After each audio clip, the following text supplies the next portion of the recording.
रामकृष्ण हरी मंडळ श्री स्वामी समर्थ. हनुमान चालीसा वाचताना या 15 चुका करू नयेत, अन्यथा होऊ शकतात वाईट परिणाम. नमस्कार मित्रांनो, जय श्रीराम, जय हनुमान. भक्त बजरंग बलीला प्रसन्न करण्यासाठी बरेच लोक हनुमान चालीसाचे पठण करतात. विशेषतः मंगळवारी हनुमान चालीसेचे पठण केल्याने मनापासून इच्छित फळ मिळते.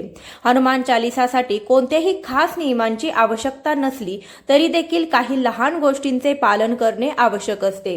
हिंदू धर्मानुसार हनुमानांची पूजा केल्याने शुभ फळ मिळतात असं मानलं जातं की त्यांच्या पूजेमुळे लोकांच्या सर्व मनोकामना पूर्ण होतात आणि शुभ फळ मिळतात.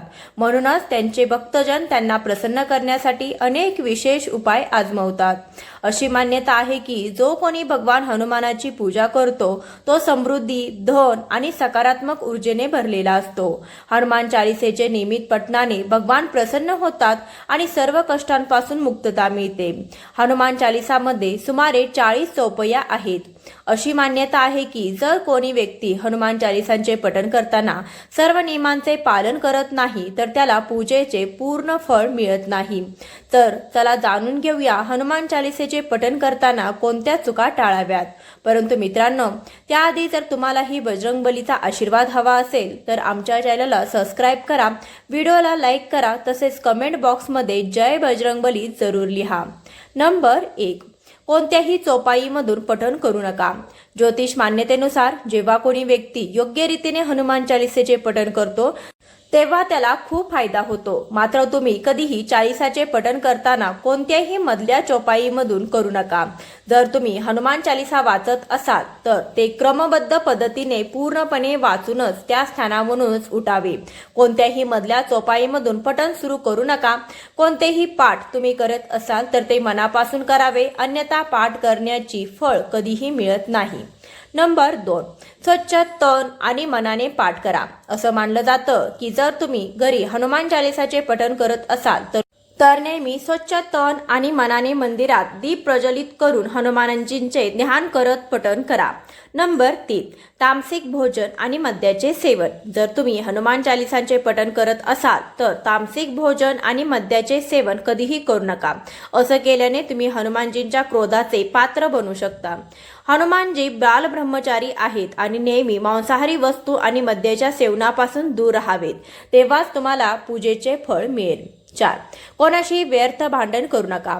जर तुम्ही हनुमान चालीसाचे पठण करत असाल तर कोणत्याही दुर्बल व्यक्तीला त्रास देऊ नका आणि व्यर्थ भांडण करू नका. तुम्ही कोणाचाही अपमान करू नका आणि कोणासाठीही अपशब्द वापरू नका. गरिबांची मदत करा. नंबर 5, जीवनसाथीला सोडून इतर नातेसंबंधात जाऊ नका. जर तुम्ही हनुमान चालीसाचे पठण करत असाल तर जीवनसाथी व्यतिरिक्त इतर नातेसंबंधात जाण्याचा विचारही करू नका. असं केल्याने तुम्हाला हनुमान चालीसाचे शुभ फळ मिळत नाही. विवाहित पुरुषाने कोणत्याही परस्त्रीशी संबंध ठेवू नये आणि स्त्रीने आपल्या पतीला सोडून इतर पुरुषाशी संबंध ठेवू नये. जर कोणी अविवाहित असेल तर त्यांनी परकी स्त्रीपासून दूर राहावे. नंबर 6, गरीब आणि प्राण्यांना त्रास देऊ नका. जर तुम्ही घराच्या समृद्धीसाठी हनुमान चालीसाचे पठण करत असाल तर गरीब आणि प्राण्यांना त्रास देऊ नका. असं केल्याने पूजेचे फळ मिळत नाही आणि घरात दुःख राहते. नंबर 7, कोणताही अपराध करू नका आणि खोटे कधीही बोलू नका. जर तुम्ही हनुमान चालीसाचे पठण करत असाल तर कोणताही अपराध करू नका आणि कोणाचाही धोका करू नका. मनात कोणाचाही द्वेष न ठेवता पूजेचे फळ मिळते. नंबर 8, हनुमान चालीसा वाचताना घाई करू नका. हनुमान चालीसाचे पठण करताना कधीही घाई करू नका आणि कोणत्याही श्लोकाचं उच्चारण चुकीच्या पद्धतीने करू नका. नेहमी धैर्यपूर्वक पठण करा. नंबर 9, रामाचे नाव घेतल्याशिवाय सुरुवात करू नका. सुरुवातीला जय श्रीराम नक्की म्हणा. हनुमान रामांचे परमभक्त आहेत म्हणून श्रीरामाचे नाव घेतल्याशिवाय हनुमान चालीसाची सुरुवात करू नका. नंबर 10, तन आणि मन स्वच्छ ठेवा. हनुमानजी आणि त्यांचे इष्ट श्रीराम यांच्या चित्राची स्थापना करा. त्यांच्यासमोर जलाने भरलेले पात्र ठेवा आणि कमीत कमी 3 वेळा किंवा 108 वेळा चालीसाचे पठण करा. नंबर 11, मनात अनुचित विचार आणू नका. हनुमान चालीसाचे पठण करताना मनात कोणत्याही प्रकारचे अनुचित विचार आणू नका. चालीसाचे पठण दररोज एकाच वेळी करण्याचा प्रयत्न करा. नंबर 12, मंगळवार आणि शनिवारला हनुमान दर्शन. हनुमान चालिसाचे पठण करणाऱ्यांनी मंगळवार आणि शनिवारला हनुमान मंदिरात जाऊन हनुमानजींचे दर्शन जरूर करावे. हनुमान मंदिरात जाऊन तुपाचा दिवा लावून हनुमान चालिसाचे पठण केल्याने मोठे कष्ट दूर होतात. नंबर 13.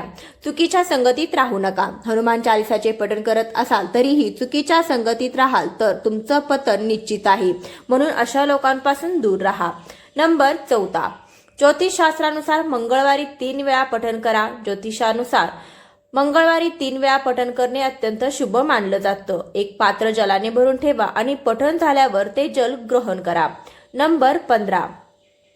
परिवारातील कोणाच्या मृत्यूनंतर सुतक काळ मान्य असतो. या काळात हनुमानसह कोणत्याही देवी देवतांची पूजा करू नये, मंदिरातही प्रवेश करू नये. तर आजची माहिती आवडली असेल तर आमच्या चॅनलला सबस्क्राईब करा. धन्यवाद. जय श्रीराम. जय बजरंगबली.